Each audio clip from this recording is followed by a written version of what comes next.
Goeiedag, ek groet jou in die kosbare naam van Jesus Christus. Hebreërs 13 vers 5 sê, ek sal jou nooit begewe en jou nooit verlaat nie. God sê, ek is by jou.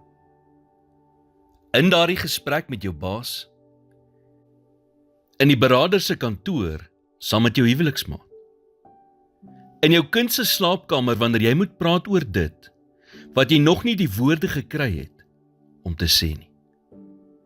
Ek is reg langs jou.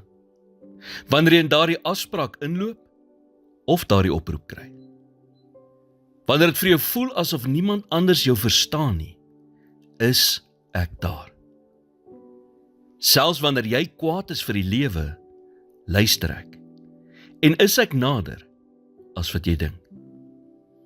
Daar is nie 'n enkele situasie wat jy jouself in sal bevind, waar ek nie is nie. Ons kan gewoonlik nie dinge uit God se oogpunt sien nie. Maar wanneer jy dinge in jou omstandighede probeer visualiseer, maak seker, jy sien hom reg langs jou. Nou wanneer ons in Afrikaans lees, ek sal jou nooit begewe en jou nooit verlaat nie. Klink dit 'n bietjie verwarrend, want die woord begewe kan ook beteken om te verlaat.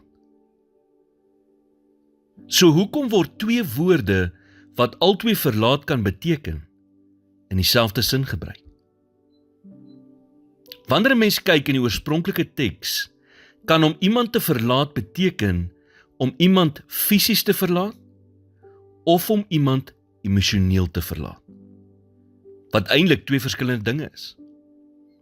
Byvoorbeeld, jy kan elke aand huis toe gaan na iemand toe wat jy nie fisies verlaat het nie, maar wat jy emosioneel verlaat het. So wanneer God sê, ek sal jou nie begewe of verlaat nie, sê hy sal jou nie fisies of op emosionele vlak verlaat nie. Hy sal jou dus nie op enige vlak verlaat nie.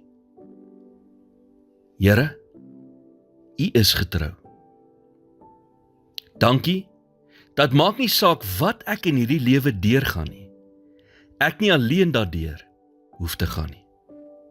In Jesus naam bid ek dit.